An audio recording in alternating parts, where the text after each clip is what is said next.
Hola, buenos días. Nosotros somos el grupo conformado por Emily Sánchez, Ninel Godoy, Andrea Vallejo y mi persona, Doménica Mitre. Nosotros vamos a estar contestando diferentes preguntas basándonos en el capítulo 3 de la obra de tres ensayos de teoría sexual que se denomina Metamorfosis de la pubertad. La primera pregunta nos dice, ¿a qué se refiere Sigmund Freud con la pubertad? Y creo que antes de empezar a hablar de la pubertad, tenemos que entablar un mini contexto sobre la sexualidad infantil para que podamos entender lo que viene en esa etapa de la pubertad. Para Freud, la sexualidad infantil va a ser autoerótica, donde van a involucrar múltiples pulsiones sexuales independientes como la anal, la oral y la fálica. Ahora, teniendo en cuenta este significado, por así decirle, de la sexualidad infantil para Freud, podemos empezar a hablar sobre la pubertad. ¿A qué se refiere Freud con la pubertad? Él se va a referir a la pubertad como la etapa donde se va a constituir la organización sexual genital, marcada por estar orientada a buscar un objeto sexual. Es decir, pasa de una sexualidad infantil que va a ser autoerótica, donde están involucradas múltiples pulsiones sexuales independientes, a una sola consolidación unificada, donde todas estas pulsiones con sus zonas erógenas correspondientes van a pasar a estar dirigidas por la genitalidad o la zona genital. ¿Qué es esto? Es como que pasa de todo estar disperso, individualizado, pasa a estar a uno solo, dirigido por la zona genital. A lo que tengo tres citas que sustentan un poco lo que les estoy diciendo. La primera dice, ahora es dada una nueva meta sexual. Para alcanzarla, todas las pulsiones parciales cooperan, al par que las zonas erógenas se subordinan al primado de la genital. Es lo que les acabo de decir. Todo pasa a estar individual, el placer está individuales en las diferentes zonas, todo eso pasa a ser uno mismo y está dirigido por la genitalidad. La segunda dice, la nueva meta sexual consiste para el varón en la descarga de los productos genésicos. La pulsión sexual se pone ahora al servicio de la función de la reproducción. Esto quiere decir que el cuerpo pasa a una etapa donde todo es nuevo, donde todo empieza a despertar y hay muchísimas cosas que no se veían en la sexualidad infantil. Ahora la tercera dice, independientemente unas de otras, buscaban un cierto placer en calidad de una única meta sexual. Es básicamente, como abreviar todo lo que les digo, lo que les he dicho de que estaban todas individuales buscando placer en las diferentes zonas, pero ahora ese placer es dado por una sola cosa, en este caso el área del genital. La segunda pregunta es, ¿cuál es la diferencia de la sexualidad infantil con la sexualidad de la pubertad?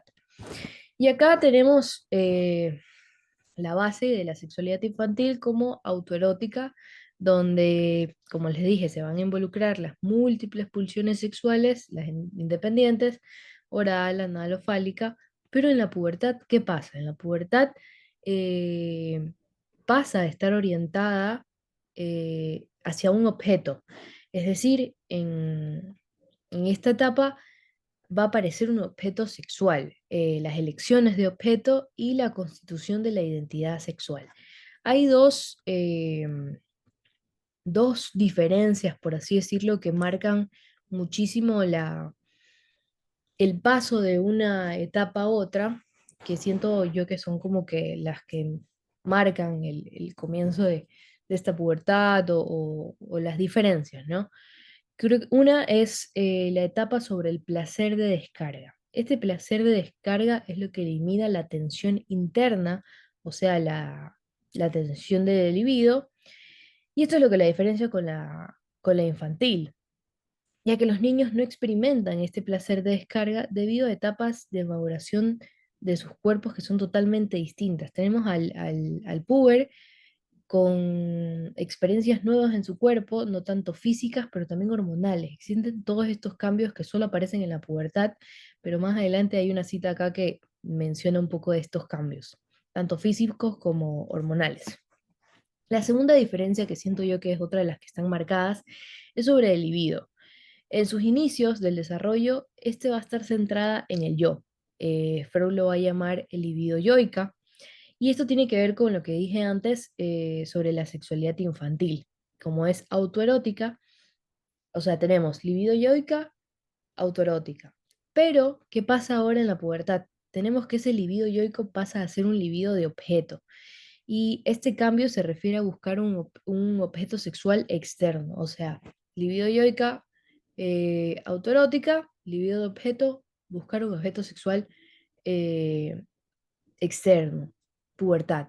O sea, buscamos más opciones, se buscan más opciones afuera para la satisfacción nuestra.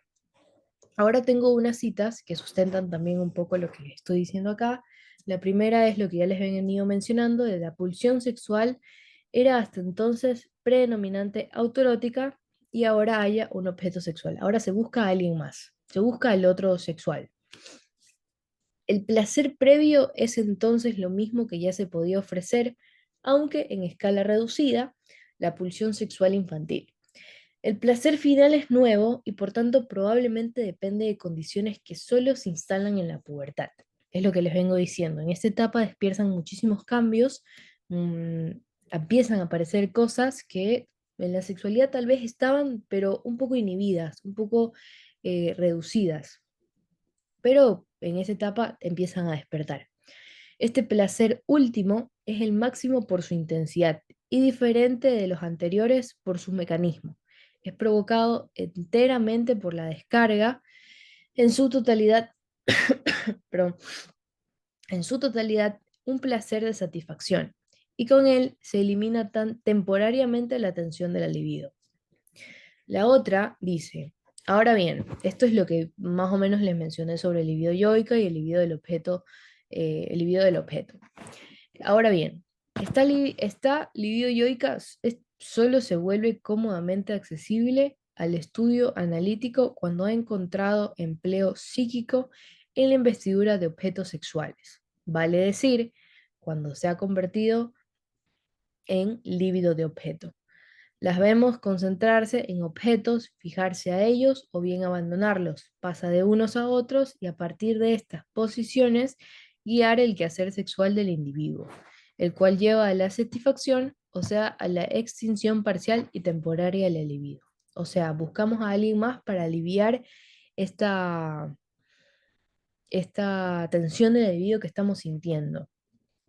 La última cita habla sobre los cambios físicos que van a presentar en esta etapa de la pubertad, que dice, se ha escogido como lo esencial de los procesos de la pubertad y lo más llamativo que ellos presentan, el crecimiento manifiesto de los genitales extremos, que durante el periodo de latencia de la niñez había mostrado relativa inhibición, al mismo tiempo, el desarrollo de genitales internos ha avanzado hasta el punto de ofrecer productos genésicos, que los productos genésicos es el semen, o bien recibirlos para la gestación de un nuevo ser. O sea, en esta etapa de la pubertad reconocemos el tema de la reproducción, o sea, como el semen, los óvulos en la mujer, la fecundación, eh, pueden prestarse para la gestación de un nuevo ser. Bueno, a continuación mis compañeras se quedan contestando más preguntas. Eh, Muchísimas gracias. Buenos días, yo voy a hablar acerca de la pregunta 3. ¿Cuáles son los cambios subjetivos que se producen en los púberes hombres y mujeres? 1. Cambio en la meta sexual y la pulsión sexual. Hasta ese momento actuaba partiendo de pulsiones y zonas erógenas singulares que, independientemente unas de otras, buscaban un cierto placer en calidad de única meta sexual. Antes de la pubertad, la pulsión sexual es predominantemente autoerótica, pero con la llegada de la pubertad, esta pulsión se dirige hacia un objeto sexual externo. Ahora, la meta sexual se subordina al primado de la zona genital, lo que implica una reorientación de las pulsiones sexuales hacia la reproducción. 2. Desarrollo sexual diferenciado entre hombres y mujeres. Se menciona que el desarrollo sexual se separa mucho entre hombres y mujeres, siendo el hombre más accesible a la comprensión, mientras que en la mujer se presenta una suerte de involución. Esto sugiere que los procesos de desarrollo sexual pueden variar considerablemente entre los dos sexos. 3. Excitación sexual y placer previo. Todo lo concerniente al problema del placer y el displacer toca uno de los puntos más espinosos de la psicología actual. El texto describe el estado de excitación sexual como una tensión que se acompaña de placer. Se destaca cómo la estimulación de las zonas erógenas desempeña un papel crucial en la experiencia del placer previo, que es necesario para el acto sexual completo. Riesgos del placer previo.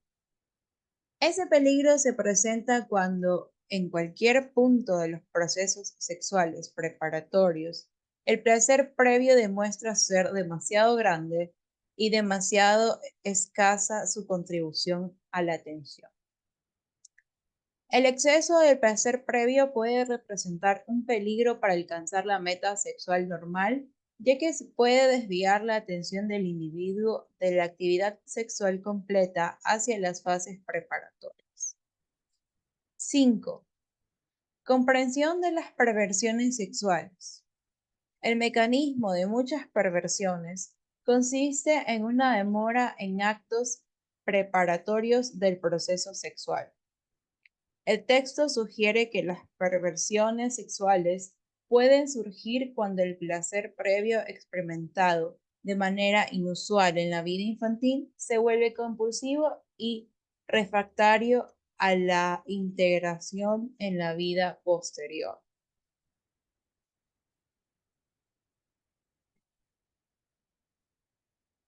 6. Prefiguración del primado de las zonas genitales en la niñez. Los dispositivos para ello parecen estar realmente presentes en la segunda mitad de la niñez. Se menciona que en la segunda mitad de la niñez las zonas genitales ya comienzan a comportarse de manera similar a la época de la madurez, aunque sin contribuir al proceso sexual completo. 7. Relación entre placer y tensión sexual. La acumulación de los materiales sexuales crea y sostiene la tensión sexual. El texto plantea la dificultad de entender la relación entre placer y tensión sexual. Se sugiere que la acumulación de sustancias sexuales contribuye al mantener la tensión sexual. 8. Independencia de la excitación sexual respecto a la producción de sustancias genésicas. Las observaciones de varones castrados parecen corroborar que la excitación sexual es, en un grado notable, independiente de la producción de sustancias genésicas. Se menciona que la excitación sexual puede ser independiente de la producción de sustancias genésicas, como se observa en varones castrados o en casos de enfermedades que aniquilan la producción de células genésicas. Influencia de las glándulas genésicas en la sexualidad. Punto 9. Las glándulas genésicas no constituyen la sexualidad y las observaciones efectuadas en hombres castrados no hacen sino confirmar que es imposible anular los caracteres sexuales eliminando dichas glándulas. Se menciona que la extirpación de las glándulas genésicas no anula los caracteres sexuales, lo que sugiere que la sexualidad va más allá de la función de estas glándulas. Punto 10. El papel de las glándulas de la pubertad en la excitación sexual. Es muy posible que las ulteriores indagaciones revelen que las glándulas de la pubertad tienen normalmente una disposición andrógina. Se plantea que las glándulas de la pubertad, no las glándulas genésicas específicas, son responsables de la excitación sexual. Eso se apoya en la idea de que ciertas sustancias químicas producidas por estas glándulas cargan de tensión sexual al sistema nervioso central. Punto 11. Relación entre neurosis y quimismo sexual. Las neurosis que admiten ser reconducidas a perturbaciones de la vida sexual muestran la máxima semejanza clínica con los fenómenos de la intoxicación y la abstinencia a raíz del consumo habitual de sustancias tóxicas productoras de placer. Se establece una conexión entre las neurosis y la excitación sexual y las sustancias químicas producidas en el cuerpo. Se sugiere que la neurosis relacionada con la sexualidad demuestran similitudes con los fenómenos de la intoxicación y la abstinencia a partir del consumo de sustancias tóxicas productoras de placer. 12. Teoría de la libido como una fuerza sexual. Hemos establecido el concepto de libido como una fuerza susceptible de variaciones cuantitativas que podría medir procesos y transposiciones en el ámbito de la excitación sexual. Se establece el concepto de libido como una fuerza susceptible de variaciones cuantitativas que puede medir procesos y transposiciones en el ámbito de la excitación sexual. 13.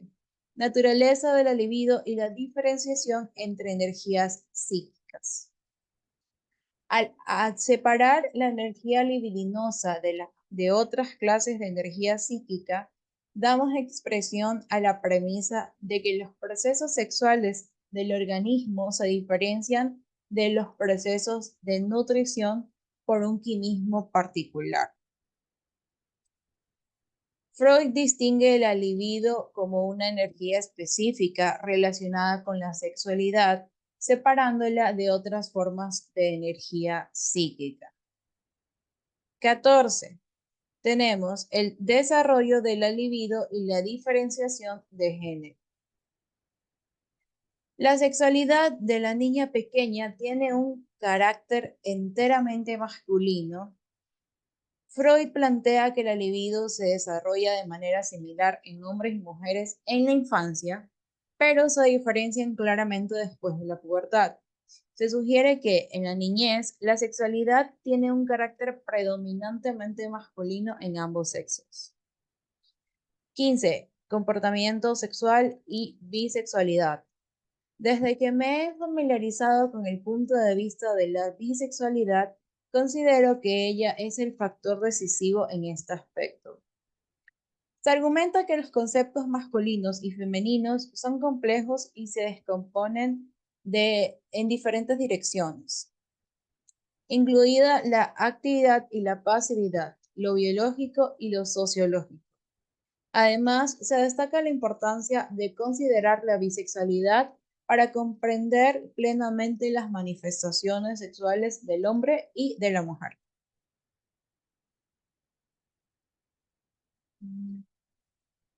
16. Zonas rectoras en el hombre y en la mujer. La pubertad, que en el varón atrae aparejado aquel gran empuje de la libido, se caracteriza para la muchacha por una nueva oleada de represión que afecta justamente a la sexualidad del clítoris. Durante la pubertad se observan diferencias en cómo se manifiesta la libido en hombres y mujeres. Mientras que en los hombres hay un aumento significativo de la libido, en las mujeres hay una oleada de represión que afecta la sexualidad del clítoris. 17. El hallazgo de objeto. Durante los procesos de la pubertad se afirma el primado de zonas genitales y en el varón el ímpetu del miembro erecto remite impresionantemente a la nueva meta sexual. penetrar en una cavidad del cuerpo que excite la zona genital. La pubertad marca un momento crucial en el desarrollo sexual, donde se afirma el primado de las zonas genitales. En los hombres, el objeto sexual se centra en la penetración vaginal, mientras que en las mujeres se produce un proceso de búsqueda y encuentro de objeto sexual. Muchas gracias. Así, a continuación, mi compañera. Y yo les voy a hablar acerca de qué manera se relaciona el llamado complejo de Edipo con el puber hombre y con el puber mujer.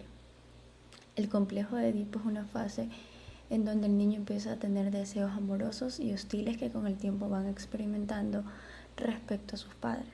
En el caso de los niños hacia la madre y en el caso de las niñas hacia el padre. El niño se enamora de su madre y abriga deseos de la muerte hacia el padre, a quien ve como rival, y teme ser castigado con la castración por querer que éste desaparezca. La niña se enamora del padre, queriendo eliminar a la madre, pero ella ya se siente castigada por el hecho de ella no aportar pene. Básicamente estos son sus objetos de amor. La nueva meta sexual consiste que para el varón en la descarga de los productos genésicos. En modo alguno es ajena al anterior, al logro del placer, más bien a este acto final del proceso sexual que va unido al monto máximo de placer, por la razón en la que la niña o el niño se involucra con sus padres, porque tiene una proyección de incesto, donde el padre limita al hijo de la madre, que ya no puede gozar entre sí, lo más inmediato por el niño. Sería escoger como objetos sexuales justamente a las personas de quien desde su infancia amaron.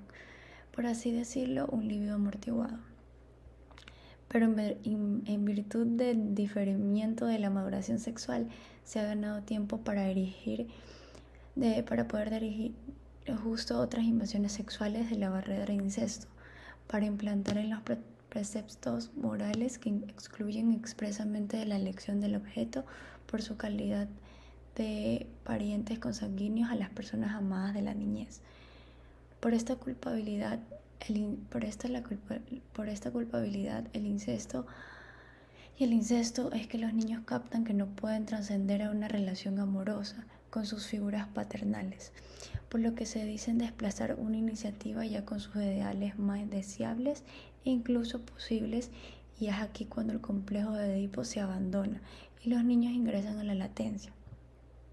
Se empieza a buscar otras figuras que traen consigo ciertos ideales en una búsqueda de cosas que tiene el papá o cosas en las que se parece al papá. Las pulsiones fundamentales del Edipo, que nos dicen que es dada por la imitación, porque los niños cuando son pequeños imitan mucho a su madre o al padre. No llegan hasta la pubertad de estas cosas, pero quedan residuos, ya que con el niño buscas imitar al padre se busca imitar al padre y en la niña se desea imitar a la madre. Así mismo le pasa a la niña. Poder enganchar a su padre en cuestiones con la imitación terminan traduciéndose a una identificación más adelante. En la pubertad terminan estableciéndose o terminándose de realizar condiciones culturales de cómo se siente, se tiene que comportar una dama o un chico, cómo haces para poder enamorar al sexo opuesto. Se experimenta una revivencia de complejo de una de las tareas que plantea la elección del objeto, que consiste en no equivocarse con el sexo opuesto. No solo se soluciona sin algún tanteo, sino también con bastante frecuencia. Las primeras emociones que sobrevienen tras la pubertad andan descaminadas, aunque esto no provoca un daño permanente al Edipo. Es decir, que lo vuelve a traer a colación experimentarlo de buscar una pareja que inconscientemente cumple con los factores del papá o de la mamá. Durante la pubertad se supera con mayor o menor éxito, según la elección del sujeto. Esto se basa en que todo esto se basa por todo lo que los niños han vivido en la infancia, con todo esto de llegar a enamorar En cuanto a los caracteres sexuales opuestos, en el caso de una madre que fue muy tierna con su hijo, entonces se siente tan conmovido que termina amando a una mujer que le entrega algo de esa ternura. El gran poder que previene una inversión permanente del objeto sexual es, sin duda, la atracción recíproca de los caracteres sexuales opuestos, que en el presente contexto no podemos dar explicación alguna acerca de estos últimos porque es un factor que no basta por sí solo para excluir la inversión. Vienen a agregarse una serie de factores conyugantes. En muchos de estos histéricos, la ausencia temprana de un miembro de la pareja parental, sea por muerte, divorcio de pareja o enajenación recíproca, a la raíz de la cual el miembro se siente un poco menos atraído. Sobre sí, todo el amor del niño resulta ser la condición que fija después el sexo de la persona escogida como objeto sexual y de esta manera posibilita una inversión permanente. Los siguientes voy a dar unas citas textuales de lo que está hablando la pregunta. Dada esta importancia de los vínculos infantiles con padres para la posterior elección del objeto sexual, es fácil comprender que cualquier perturbación de ellos haga madurar las más serias consecuencias para la vida sexual adulta y ni siquiera los celos del amante se carecen de esa raíz infantil. Otra que dice, la elección del objeto se consuma primero en la esfera de la representación y es difícil que la vida sexual del joven que madura pueda desplegarse en otro espacio. La inclinación infantil hacia los padres es sin duda la más importante, pero no la única, de las sendas que, renovadas en la pubertad, marcan después el camino a la elección del objeto. Siguiente que es, los propios niños se comportan desde muy temprana edad con su apego para las personas que lo cuidan, como que tuvieron la naturaleza del amor sexual. Juzga su proceder como un amor puro, asexual, y aún evita cuidado para aportar a los genitales del niño más excitaciones que las indispensables para el cuidado del cuerpo. Gracias. Mi nombre es Andrea Vallejo y voy a hablar sobre cuáles son las resoluciones que Freud plantea con el complejo de Edipo y el hallazgo de objeto. Freud destaca que el hallazgo de objeto es un proceso crucial en el desarrollo psicosexual de un individuo. Se destaca que el complejo de Edipo es el complejo nuclear de la neurosis y tiene un impacto decisivo en la sexualidad del adulto. Freud sostiene que el dominio del complejo de Edipo es una tarea fundamental para todo ser humano y aquellos que no logran resolverlo pueden caer en la neurosis. Esto quiere decir, el complejo de Edipo es el núcleo de la neurosis. El complejo de Edipo es ese deseo que experimenta el niño con sus padres y desempeña una estructura fundamental en la estructura de la personalidad y aquella orientación del deseo humano. El hallazgo de objeto está preparado desde la edad temprana infantil. La primerísima satisfacción sexual estaba todavía conectada con la nutrición. Su pulsión sexual tenía un objeto fuera del cuerpo propio, que es el pecho materno. Entonces, desde esa pulsión sexual pasa a ser regularmente autoerótica y solo luego de superado el periodo de la latencia se restablece la relación originaria. Hay que recordar que antes era parcial y autoerótica, que se concentraba en las zonas parciales tanto de la boca, como cuerpo, ano, etc. Ahora pasa a ser una zona genital, que es el coito o la consumación de acto sexual, que tiene una función sexual que suele ser reproductiva. Hay que recordar también que la pulsión nunca deja de ser autoerótica, pero busca un objeto más estable, por lo que lo genital recubre todo lo autoerótico. Aquel encuentro de ese objeto ahora es un reencuentro. Le proporciona, lo que quiere decir es que le proporciona estrategias al sujeto para interactuar correctamente en la sociedad. También aprende a tolerar los procesos dolorosos, las pérdidas, por lo que también permite considerar otros puntos de vista y así también formar su propio carácter. Si no logra superar el complejo de Edipo, tiene consecuencias tanto de comportamiento y psicológicas, que esto le impide llevar una vida normalmente. Existen dos caminos para el hallazgo de objeto. En primer lugar, el mencionado en el texto, que se realiza por puntulamiento en los modelos de la temprana infancia, que es esto libidinal, que quiere continuar invistiendo incestuosamente a la madre. Y en segundo lugar, es el narcisista, que busca al yo propio y lo reencuentra con otros. Esa parte lo que quiere conservar el niño es el falo, el pene, ya que el incesto es lo que regula la elección de objeto y el foco del adolescente busca realizar este acto de coito, ya que está en esta etapa se constituye la sexualidad genital, por lo que está más interesada también en las relaciones de pareja, por lo que en el sentido narcisista, no solo en el sentido narcisista, sino también altruista, es decir, que interesarse por el otro, buscar amigos, pareja, este es un proceso de socialización por esa tensión sexual del acto del coito que suele ser doloroso y también placentero, porque aumenta esta tensión, porque siempre pide más, reclama más.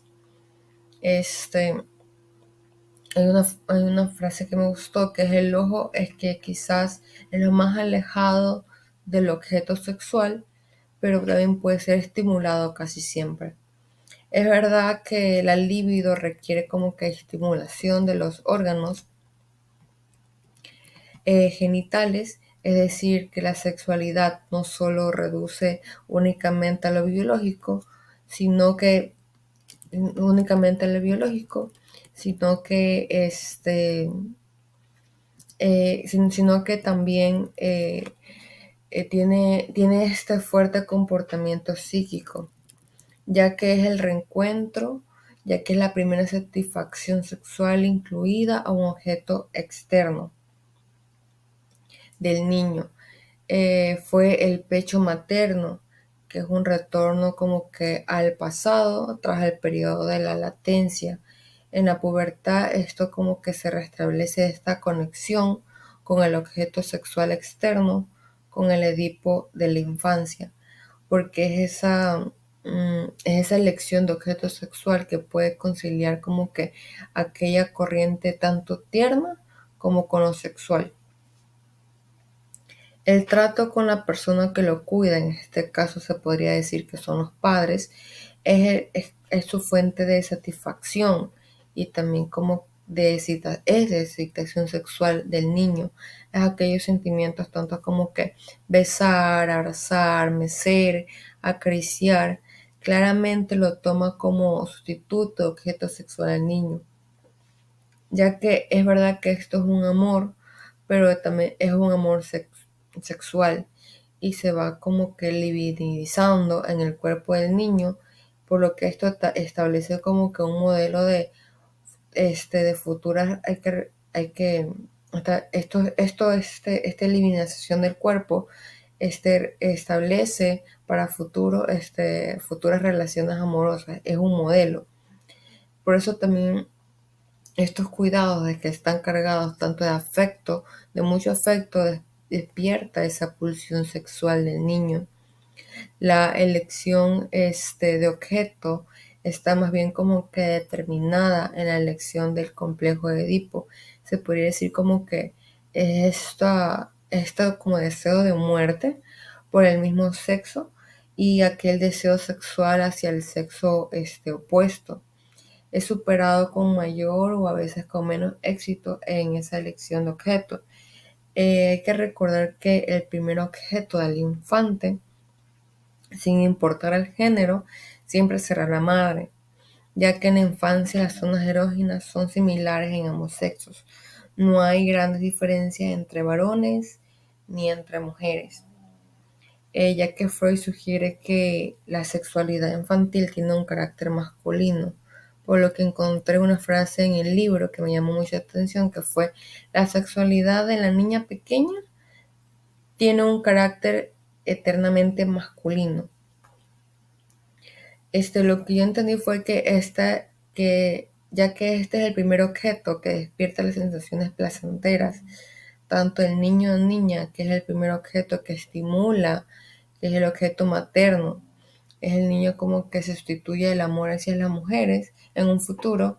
El niño sustituye hacia el amor a las mujeres, y la niña, cuando va creciendo, entra entra en el complejo de Edipo por la figura paterna, y cuando supera el Edipo sustituye por la de los hombres. Por lo que se ha dicho con acierto, el complejo de Edipo es el complejo nuclear de la neurosis.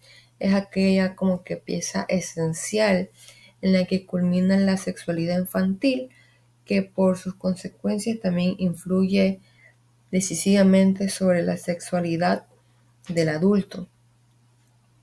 Cabe recalcar que todo esto es importante para reconocer la importancia de cada etapa que atraviesa el individuo, porque esas, con el establecimiento de su comportamiento y de los aspectos psicológicos que le van a permitir desarrollar una vida como que más satisfactoria, ya que todas estas etapas juegan un papel fundamental para la correcta interacción con el sujeto ante la sociedad, y así poder como que crear estas ciertas relaciones sanas y también estables. Hay que recordar que todo ser humano que nace se plantea esta tarea, de que tiene que dominar el complejo de Edipo.